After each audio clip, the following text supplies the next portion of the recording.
tweeting and twitting and all these different things that are up there cause our kids to be crazy about telling somebody where they're at every second of the day. You see this before they're leaving. It gets a little bit worse when they come down here, and not everyone needs to know where they're at every 5 seconds of the day. Because it's all discoverable, number one, for jobs later on. And number two, you know, Facebook and employers are looking at Facebook to see what your sons or daughters have been doing before they hire them. So you want to make sure that that's fairly clean before that happens, and it's protected. I mean, pretty civil in some of the actions that we talked about, and that Xavier was talking about, the roller coaster, just in civility alone. People will send an email and say some nasty stuff about something, but they wouldn't do it to their face. So we have to make sure that we're working that as best we can. Social networks have gotten a lot of folks in some pretty good trouble. Responsible drinking buddy team, staying connected.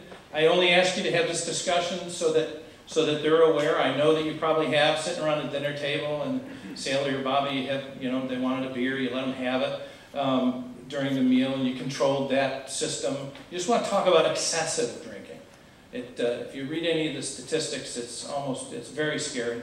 The university's doing a lot of stuff to try and cut some of that excessive drinking down, but it is endemic all the way through the university systems, and we never want to lose somebody to that.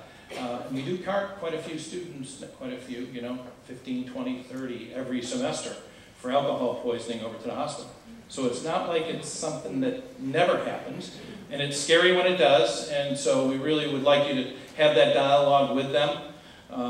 Ask them a little bit about fake IDs every once in a while. It's always good to throw that in there to just wake them up while you're talking to them. And they'll tell you they don't have one, but they probably do. So if you can, work with that and see if you can break through the fog before they return from, or down when you bring them back to us. Today and tomorrow you'll have numerous times to talk to us. We'll be at the open house, we'll be at the realities piece, so if anything jogs your memory, you get something tonight, please don't hesitate to ask one of the officers or myself. It'll be around, and we'll try and answer your question. If you do have something through after you return, if you bring them down here and they are part of Loyola, and you have a question about something else that's going to happen or something that's going on, please just grab my card and give me a call. I get plenty of calls late at night, and it doesn't bother me too much right now. It probably will after everyone returns. But thank you very much, and thanks for bringing your kids here. It's a great place. Fantastic work. Student life, the counseling centers, all of student development do a great job at kind of bringing them along. So thank you very much, and I'll be available for questions later on.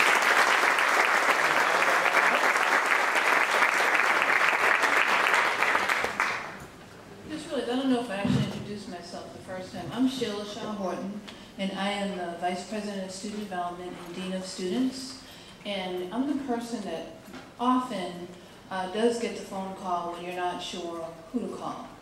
And so I thought it made sense for me to just spend just a few minutes talking to you a little bit about Loyola's approach to working with parents and engaging with them. Now, you've heard a lot about this already from the various people that have spoken earlier today. You've heard, what was it? Okay. You've heard about, you know, it was just mentioned by Dr. Cook about the fact that you can call the counseling center for advice, and you know, that sort of thing. But the reality is sometimes you're not sure who to call.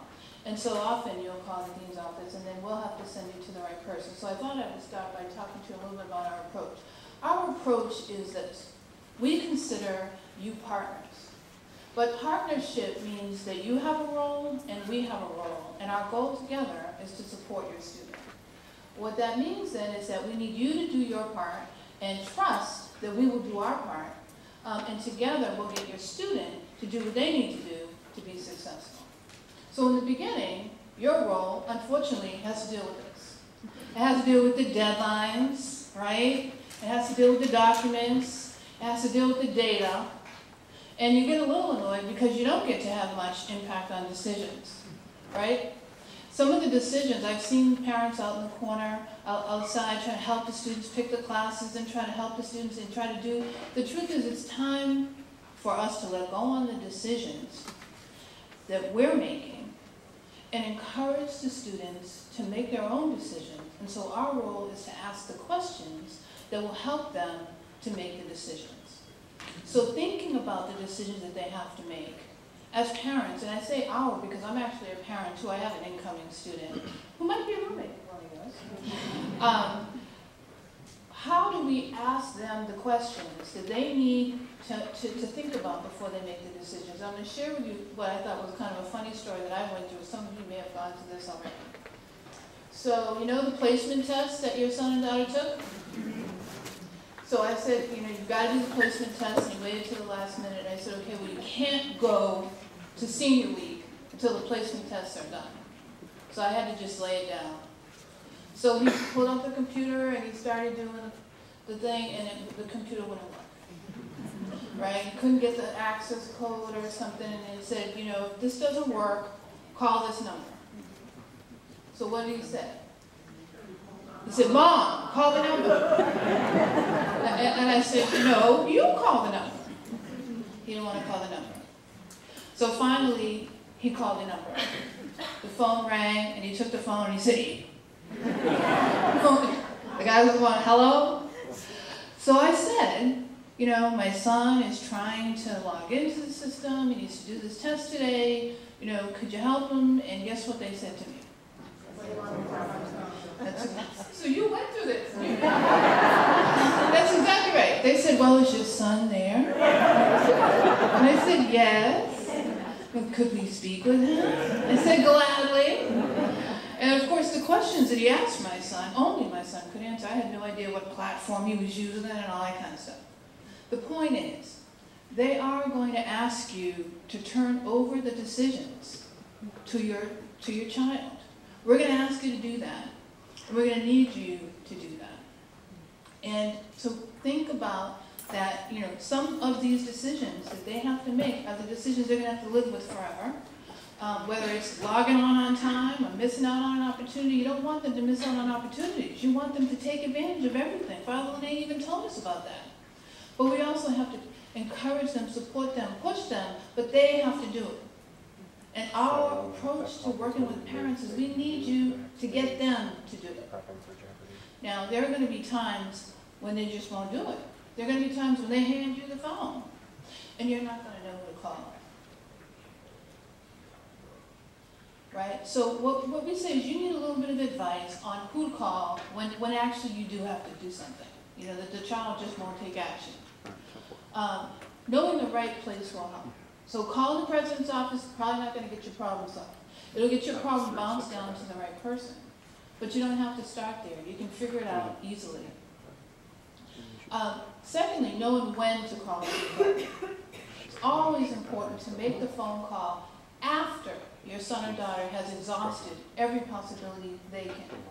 And so you have to ask those questions of your son or daughter. Have you tried speaking with the XYZ? You look it up in the book. Well, the book says you should have called this person. Did you call him? Well, what happened when you called him? What did he say? You know, so just really ask those questions. You are used to smoothing the path for them. You know you have. You've smoothed the path. I've done it. I've smoothed the path. It's time for them to make their own pathway. It's time for them to make their own pathway through college, through careers, etc. You're not going to be the one that negotiates that salary offer for them when they graduate and get that big job, I hope. Right? So let them start learning how to do some of these things now. But there are times when you do need to pick up the phone. If it's an emergency, you need to pick up the phone. If there's something going on, like they're failing classes or something that you just, you know, you're not sure what is happening, they won't get a tutor, you're not sure what the resources are, there is the Dean of First-Year Students, that's Dr. McGinnis. She spoke with you earlier today. You can always call that office, but again, remember, there are laws. They can't talk to you about what's going on with your student without your student's permission. So you have to, again, find out how the process works, plug your son or daughter into it, or send your son or daughter to meet with Dean McGinnis first, and then have them come back and tell you what happened. And then if there's a wellness issue, You know, if you notice something's wrong, the kid's not sleeping, or the kid, you know, seems a little out of sorts, they're calling you all the time, they're crying, if something's not right, you can always call the dean's office, my office, and we will help problem solve with you what might be going on and who's the best person for you to talk to.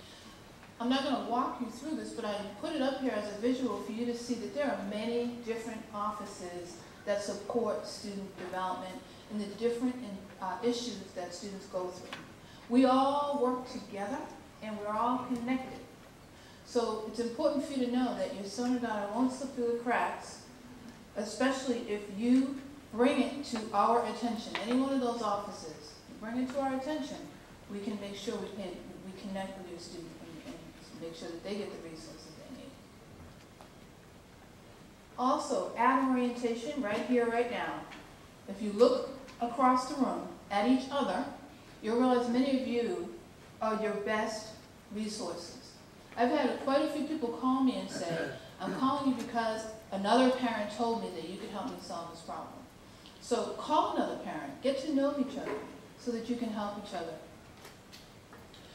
The presenters at every session hang around for a few minutes, so if something comes to your mind and you really want to talk to them, all of the presenters, not only from this morning here, but that you're about to go into, they will hang around for a few minutes after. So write your questions down and take advantage of that and get their names, because if you're not able to talk to them today, you can always follow up via email or phone call after you leave. And the information fair, it's not just a fair that's nice to walk through. It's the actual people that are running the programs. It's the actual students that participate in different things.